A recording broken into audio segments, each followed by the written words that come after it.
Hello friends, welcome to my channel Account Calling. I'm your friend, mentor and guide. This side Rashmi Raj. I hope every one of you fine. Please, a very important request to you all, be at home and be safe. चलिए हम आज का session start करते हैं। आज के session का और आज के क्लास का हमारा नाम है क्लासिफिकेशन ऑफ अकाउंट। इसके प्रीवियस सेशन में हम लोगों ने अपने क्लास में ये पढ़ा था, what is the difference between book keeping, accountancy and accounting. क्या ये तीनों सेम है या ये तीनों अलग अलग है? इसके बारे में जानने के लिए, समझने के लिए आई रिक्वेस्ट यू ऑल कि एक बार आप उस सेशन को जा कर के देखें।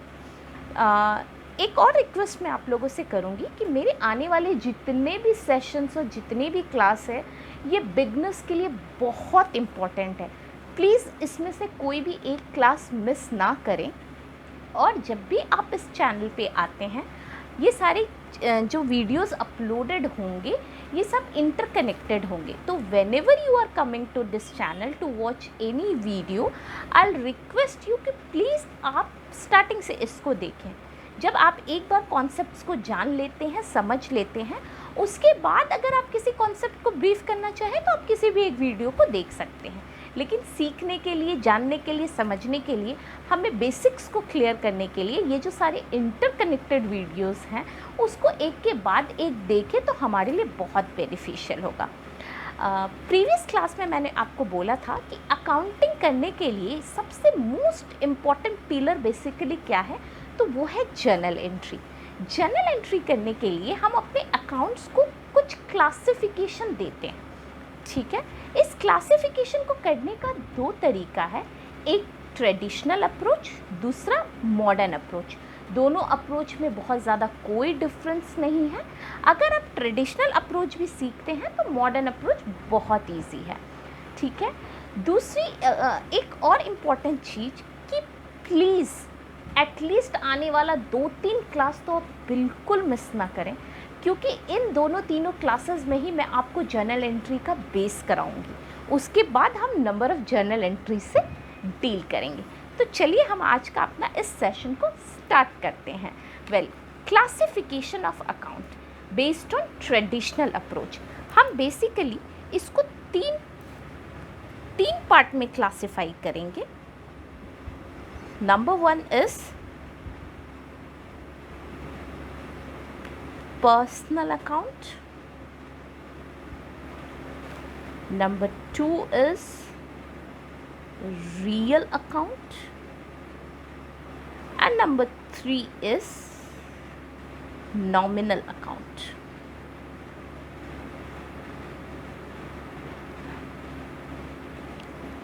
अगर आप जानते हो तो अकाउंट्स को हम लोग शॉर्ट फॉर्म में A/C करके लिखते हैं, ठीक है। पूरा ACCOUNTS नहीं लिखने की जगह पे हम लोग ये शॉर्ट फॉर्म यूज़ करते हैं। क्लियर है? अब हम एक 1 बाय 1 करके इन तीनों को अलग अलग समझेंगे, जानेंगे और पढ़ेंगे। पहला, पर्सनल अकाउंट किसे कहते हैं?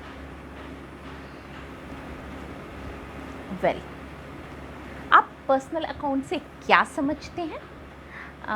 अगर नॉर्मल लैंग्वेज में बात करें तो पर्सनल मतलब ऐसा फील होता है जैसे खुद का, ठीक है। ये जो पर्सनल अकाउंट है ये बेसिकली ड्राइव्ड हुआ है वर्ड पर्सन से। Now what is person? I think person का मतलब आपको पता हो, डिक्शनरी भी देखने की ज़रूरत नहीं पड़ेगी इसके लिए। पर्सनल मतलब नॉर्मली हम लोग समझते हैं एक ह्यूमन बीइंग, नॉर्मल सेंस में, ठीक है। पर्सनल मतलब हम क्या समझते हैं? एक ह्यूमन बीइंग, एक इंसान। इट्स करेक्ट, बट एक अगर आपको पता हो तो इनकम टैक्स में इस पर्सन वर्ड को डिफाइन किया गया है, ठीक है। एक नया डेफिनेशन दिया गया है कि पर्सन का मतलब आप सिर्फ ह्यूमन बीइंग कंसिडर ना करें। इस पर्सन वर्ड में हर कुछ कवर होता है, लाइक इंडिविजुअल,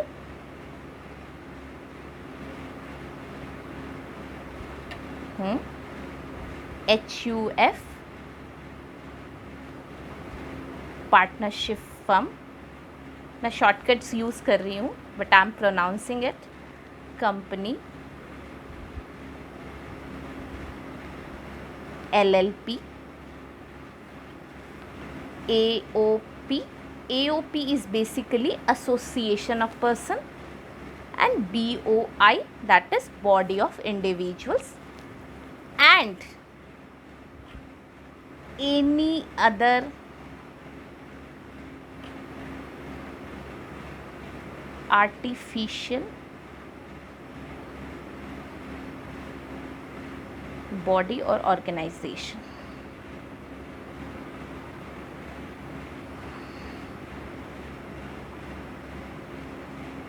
ठीक है, तो इनकम टैक्स में बेसिकली ये जो डेफिनेशन मिलता है हमें, ये इनकम टैक्स से मिलता है. Person means individual, HUF, AOP, BOI, company, and artificial, basically this is artificial judicial person. Artificial judicial person. Are you getting my point? ठीक है, तो देखिए अगर हम पर्सन वर्ड को नॉर्मली देखें तो ह्यूमन बीइंग, बट बेसिकली इसको ड्राइव किया गया है, इसको डिफाइन किया गया है, एक डेफिनेशन दिया गया है सो दैट इनकम टैक्स एक वाइल्डली इन सब चीज़ों को कवर करे, सिर्फ ह्यूमन बीइंग को कवर ना करे. ठीक है, individual, HUF, partnership firm, company, LLP, AOP, association of person, body of individuals, and any other artificial judicial person. ठीक है, अब आपको लग रहा होगा मैम अकाउंट्स पढ़ते पढ़ते हम इनकम टैक्स में चले गए. वेल, इसको बताने के पीछे मेरा बहुत बड़ा लॉजिक और मतलब बहुत बड़ा लॉजिक है. क्या लॉजिक है? अगर आप इसको समझ जाएंगे फिर ये समझना हमारे लिए बहुत आसान है, क्योंकि इस पर्सनल अकाउंट को अब हम लोग 3 पार्ट में क्लासिफाई करते हैं. Like 1, natural personal account,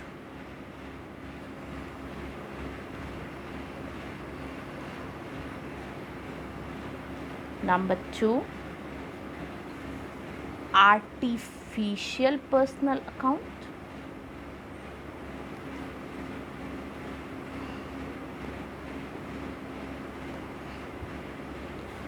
and number 3, representative personal account.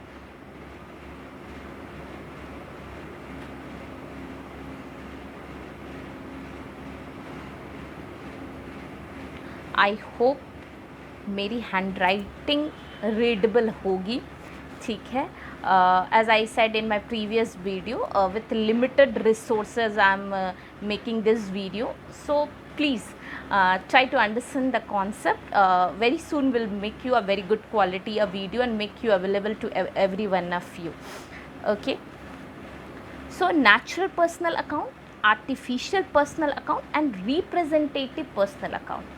ये कहाँ से ड्राइव्ड होता है? ये हमारा पर्सनल अकाउंट से ड्राइव्ड होता है. बेसिकली पर्सनल अकाउंट हमारा 3 पार्ट में क्लासीफाई है, natural, artificial and representative. Friends, में भी आपको लगे कि यार आज तक तो अकाउंट्स क्लास में जाते थे तो 1 मिनट में ये क्लासिफिकेशन, पता नहीं वो भी होता भी था या नहीं होता था, गॉड नोज़. एंड सीधा डेबिट क्रेडिट सीखते थे, ट्रांजैक्शंस हो जाते थे, जर्नल एंट्री 10-15 जर्नल एंट्री हो जाता था, कोई टेंशन ही नहीं होता था. ये बंदी तो भाई साहब कुछ अलग ही पढ़ा रही है, इतनी देर में तो इसका पर्सनल अकाउंट भी नहीं ख़त्म हुआ. तभी तो मैंने आपको स्टार्टिंग में कहा था फ्रेंड्स कि मेरे पढ़ाने का तरीका थोड़ा अलग है. स्टार्टिंग में थोड़ा सा पेशेंस रखो, लास्ट आते आते तक आप इस अकाउंटिंग के फ़ैन हो जाओगे. ठीक है, चलिए अब आती है नेचुरल पर्सनल अकाउंट. हम किसे कहते हैं? नेचुरल पर्सनल अकाउंट हम किसे कहते हैं? क्या समझ में आता है आपको नेचुरल पर्सनल अकाउंट? ऐसा साउंड होता है ना कि जैसे नेचर मेड हो. ठीक है, नेचुरल मतलब वही होता है, आई बिलीव मैन मेड ना हो, नेचर मेड हो. ठीक है, इट्स करेक्ट। नेचर के वर्ड से ही ये नेचुरल डिराइव्ड हुआ है। तो नेचुरल और ये मतलब हैंडमेड और नेचुरल और मैन मेड, अब इसका अकाउंट्स में क्या मतलब है? तो नेचुरल वर्ड में बेसिकली अगर आप एक सोचो कि नेचुरल चीज़ें क्या होती हैं दुनिया में, आपको लगेगा किसको आप डिफाइन कर सकते हो? पहले हम लोग लाइफ साइंस में पढ़ते थे ना, living thing and non living thing. Well, तो लिविंग थिंग में अगर आपको याद हो तो लिविंग थिंग में हम लोग क्या पढ़ते थे? लिविंग थिंग में ह्यूमन बींग्स आते थे, बर्ड्स आते थे, एनिमल्स आते थे, इंसेक्ट्स एंड ऑल, ये सब आता था। तो बेसिकली यहाँ पे अब आप जब किसी की अकाउंटिंग करने बैठेंगे तो ऑब्वियस सी बात है, एनिमल, बर्ड्स, इंसेक्ट्स, ये सब की तो अकाउंटिंग करेंगे नहीं। तो इनके अलावा बचा कौन? Human being. That means any individual.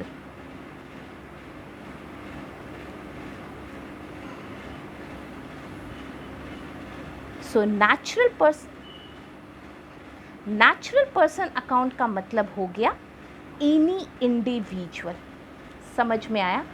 Apart from this बाकी जो भी चीज़ें होंगी वो बेसिकली आपकी कहाँ फॉल कर जाएंगी? Artificial personal account. जैसा कि नाम आपको बता रहा है फ्रेंड्स, ये मैन मेड है, ये नेचर मेड है। ह्यूमन बीइंग नेचुरल है, ठीक है। बट अब बात आती है कि मैम यहाँ क्या हम इंसेक्ट्स, बर्ड्स एंड इसकी अकाउंटिंग करेंगे? बिल्कुल नहीं। इसीलिए मैंने अभी आपको ऊपर में ये पर्सन का डेफिनेशन बताया था। मैं इसको जब अब पढ़ाती हूँ तो ज़रूर है, ये आपके अकाउंट्स में आपको कहीं नहीं मिलेगा। मैं इसको इनकम टैक्स से इसीलिए ड्राइव करती हूँ कि मेरा बताया हुआ ये चीज़ अगर एक बार बच्चा पढ़ ले तो शायद ही कभी लाइफ में वो पर्सनल अकाउंट का मीनिंग भूल पाएगा। यहाँ आपने देखा होगा individual, HUF, PF, company, LLP, AOP, BOI, जुडिफी, इसमें सिर्फ एक यही चीज़ है जो नेचुरल है। बाकी ये सारी जो ऑर्गेनाइजेशंस हैं या बॉडी कॉरपोरेट्स हैं, ये क्या है? मैन मेड है। कंपनी हो, HUF हो, LLP हो या और भी कुछ भी हो, उसको कौन बनाता है? हम और आप मिलके बनाते हैं। कंपनी अपने आप नहीं बन जाती। कंपनी कैसे बनती है? हम और आप मिलके उसे बनाते हैं। वेल, तो इसका मतलब क्या हुआ? नेचुरल पर्सनल अकाउंट में जब हम ह्यूमन बीइंग एंड इंडिविजुअल्स को डाल लिए तो इसके अलावा ये जितने ऑर्गेनाइजेशन सभी ऊपर आपने पढ़े वो कहाँ आ जाएगा? Artificial personal account. As the name suggests, it's man made. And man made से आपके दिमाग में ये क्लिक करना चाहिए कि इंडिविजुअल को छोड़ के, अगर आप इस डेफिनेशन को ध्यान देते हो, इंडिविजुअल को छोड़ के बाकी सब कहाँ आ जाएगा? Artificial personal account. अब मैम एग्जाम्पल तो बताया नहीं आपने, चलो एग्जाम्पल बताती हूँ। एनी नेम अकाउंट, ठीक है। एनी नेम अकाउंट मतलब, अब भाई देखो, ये सारी चीज़ें जो मैंने अभी आपको ऊपर कराई हैं, ये एट लास्ट जाके ये सिर्फ समझने के लिए है। इतना कुछ मैम ये तो बहुत डिफ़िकल्ट होता जा रहा है, कोई टेंशन लेने की बात नहीं है। ये सिर्फ उन चीज़ों के लिए है, कभी अगर आपके MCQs आ गए तो आप इनको बता सकते हो, या कभी कोई आपको अकाउंट्स में घुमाने की कोशिश किया तो वो आपको इतने डिटेल में जाने के लिए बोलेगा। अदरवाइज़ एक बहुत ही सिंपल है। हम लोग ये नेचुरल, आर्टिफिशियल एंड ये रिप्रेजेंटेटिव, इन वर्ड्स का यूज़ जल्दी नहीं करते। हम सिर्फ और सिर्फ किस वर्ड का यूज़ करते हैं? पर्सनल अकाउंट का, जब हम अपनी अकाउंटिंग में आते हैं। तो एक सिंपल सा trick, any name account. Name मतलब राम, श्याम, मोहन, ये एग्जाम्पल्स आई बिलीव आपने अपनी क्लासेस में भी किए होंगे। राम और श्याम का नाम तो ज़रूर आता था एग्जाम्पल्स में, ठीक है। तो Ram account, Shyam account, Mohan account, ये सब इसके एग्जाम्पल्स हो गए। यहाँ पे क्या आएगा? Company, HUF, etcetera. जो भी अदर्स थे, ठीक है। एक लास्ट हमारा बच जाता है। मैं आपको एक इजी ट्रिक भी बताऊंगी आइडेंटिफाई करने का, जो मैंने यहाँ बताया है ये मैं आपको एक बार और एक्सप्लेन करूँगी। Last is representative personal account.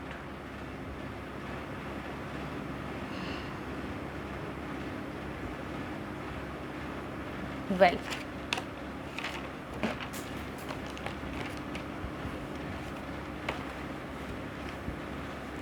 क्या समझते हैं हम रिप्रेजेंटेटिव पर्सनल अकाउंट से? Representative that means to represent someone. I think मैंने इसको सही इंटरप्रेट किया है, टू रिप्रेजेंट समवन। मतलब कोई एक ऐसा अकाउंट जो शायद पर्सन या पर्सनल से चीज़ें को रिप्रेजेंट करता हो। वेल, अगर मैं आपको इसको थोड़ा मुझे बता ही देना पड़ेगा मतलब बहुत ज़्यादा नॉर्मली हम यही इससे ड्राइव कर सकते हैं। अगर इसके वर्ड के डेरिवेशन पे जाएं तो टू रिप्रेजेंट समवन ही दिमाग में आता है। क्या होता है, जैसे सपोज़ आपके फादर का एक बिज़नेस है और उस बिज़नेस में इस मंथ की सैलरी आपने अपने वर्कर को नहीं दी है, इस काम करवा लिया। अभी जैसे कोविड का ही सिचुएशन है, बहुत सारे ऑफिसेज में लाइक काम हो रहा है बट सैलरी ड्यू है, ठीक है। सर्विसेज ऑफिसेज ने ले ली है लेकिन उसकी सैलरी क्या है, ड्यू है।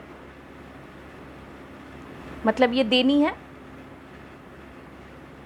ये सैलरी क्या है, देनी है। ये देनी है तो ये सैलरी तो हो सकता है किसी भी अब किसी भी कंपनी में चले जाओगे तो ये सैलरी तो भाई बहुत सारे बंदे होंगे जिनकी सैलरी पेंडिंग होगी। तो क्या हम एक एक नाम का एंट्री करेंगे, राम का सैलरी पेंडिंग, मोहन का सैलरी पेंडिंग, जोदू का सैलरी पेंडिंग? नहीं, हम एक simple account, basically salary account, ये सब मैं आपको बताऊंगी कि क्या है नहीं है, आगे जाके आपको और क्लियर करूंगी। एक ऐसा कॉमन, क्योंकि देखो हज़ारों एम्प्लॉयज़ हैं, मैं ऐसे सबको अलग अलग सबके नाम लिखने लगूँ तब तो फिर बहुत ही लेंदी हो जाएगा मेरा अकाउंटिंग प्रोसेस। तो इन्हीं सब चीज़ों को कम करने के लिए एक वर्ड जनरेट, और ये सैलरी मेरी क्या है, अभी दी नहीं है, मैंने सर्विस ले लिया, पैसा देना बाकी है। बेसिकली अगर आपको अगर आपकी इलेक्ट्रिसिटी बिल पेंडिंग है तो आप क्या बोलते हो कि इलेक्ट्रिसिटी बिल इज़ ड्यू, आप ये वर्ड यूज़ करते हैं, ड्यू। तो इसी वर्ड से इसको ड्राइव करके आउटस्टैंडिंग बोला जाता है। आउटस्टैंडिंग मतलब ये पेमेंट अभी हुआ नहीं, सर्विस दे दी है, पेमेंट बाकी है, ठीक है।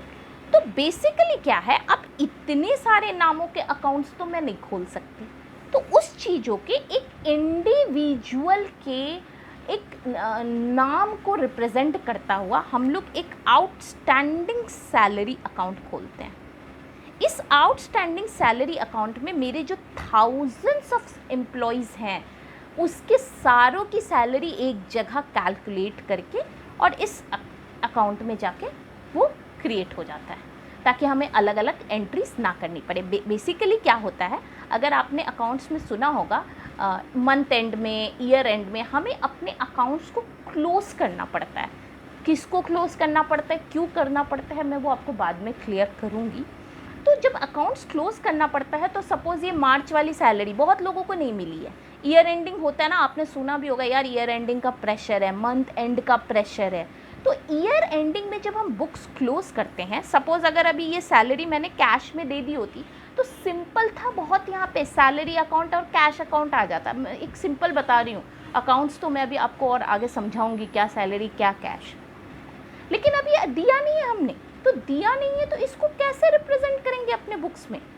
तो इसीलिए हम ये वर्ड यूज़ करते हैं आउटस्टैंडिंग। इसमें बहुत तरह की चीज़ें आ सकती है, रेंट आ सकता है, आपका कोई भी एक्सपेंसेस हो सकता है। अगर वो आउटस्टैंडिंग हो तो उसे हम बेसिकली, और सिर्फ यहाँ पे आउटस्टैंडिंग नहीं, कभी कभी हम लोग प्री पेमेंट भी कर देते हैं, किसी को एडवांस भी दे देते हैं, है ना। मान लो यार इस बार कोविड की वजह से 3-3 महीने की सैलरी पहले दे दी, सर्विस नहीं ली अभी तक, अब इसको हम कैसे अपने अकाउंट में बुक करेंगे? तो उस केस में हम वर्ड यूज़ करते हैं प्रीपेड। ठीक है, बहुत तरह का, इस तरह का एक वर्ड आता है pre received. Pre received basically ये हमें पहले मिल गया, outstanding, prepaid, pre received, get it? इन सब चीज़ों का मैं आपको जब आगे फर्दर क्लासेस में भी इनको और मैं बहुत डिटेल में आपको एक्सप्लेन करूँगी, but for the time being आप इस चीज़ को समझ के रखें। ठीक है, well, this is the first part of my class. You will be having a second part where I am going to explain nominal account and real account. So in this class मैंने क्या क्या discuss किया? Classification of account based on traditional approach. ठीक है, उसमें 3 तरह के classifications थे, personal, real and nominal. Personal account को हम लोगों ने अलग फिर क्लासीफाई किया, natural personal account, artificial personal account and representative personal account. अब बात आती है, मैम इतना कुछ याद रखना पड़ेगा जर्नल एंट्री करने के लिए? बिल्कुल नहीं। आपको एक सिंपल सी ट्रिक बताती हूँ, ये चीज़ें समझने के लिए थी। कभी आपको एमसीक्यूज़ में या तो कभी कोई बॉस ऐसा मिल गया भाई जो पूछ लिया, तो कम से कम आपको इसका आइडिया होना चाहिए। एक सिंपल सा ट्रिक है, any name account. Any name account को हम क्या बोलेंगे? Personal account. किसी भी चीज़ का नाम का अकाउंट हो तो वो कहाँ आ जाएगा? पर्सनल अकाउंट में आ जाएगा। Getting my point? हाँ, there are some little bit, 1 या 2 एक्सेप्शंस मिलेंगे जो इसके अंदर आता है, किसी का नाम का अकाउंट नहीं है, लेकिन मैं आपको उसको कोरिलेट करके बताऊंगी। जैसे अब रिप्रेजेंटेटिव पर्सनल अकाउंट है तो वो किसी इंडिविजुअल को किसी के बुक्स में रिप्रेजेंट करता है, जैसे आउटस्टैंडिंग सैलरी, प्रीपेड, ये वो। तो ये चीज़ें थोड़ा सा आपको याद ध्यान में रखना पड़ेगा कि बिकॉज वो किसी पर्सन को वहाँ पे नाम नहीं लिखा होगा, लेकिन फिर भी आपको ये पता होना चाहिए कि वो पर्सनल अकाउंट है। Is that clear? Natural personal account, artificial personal account and representative personal account. Natural personal account means any individual का account, ठीक है। आर्टिफिशियल अपार्ट फ्रॉम इंडिविजुअल, ये डेफिनेशन को ध्यान में रखना। अपार्ट फ्रॉम इंडिविजुअल बाकी जो लोग आएंगे वो कहाँ फॉल करेंगे? Artificial personal account. And what about representative personal account? किसी इंडिविजुअल के अकाउंट को किसी के बुक में रिप्रेजेंट करना फॉर बीइंग आउटस्टैंडिंग और प्री रिसीव्ड और prepaid, for advance and for everything. Well, for this is it for now. I'm again coming back with part 2 of this session. For the time being, I'm signing off. This side Rashmira saying bye bye, take care and be happy, keep learning, keep watching, and if you want to study further, if you want to learn further, then please subscribe my channel so that you'll get a notification when I'm coming on here. Thank you so much. Bye bye.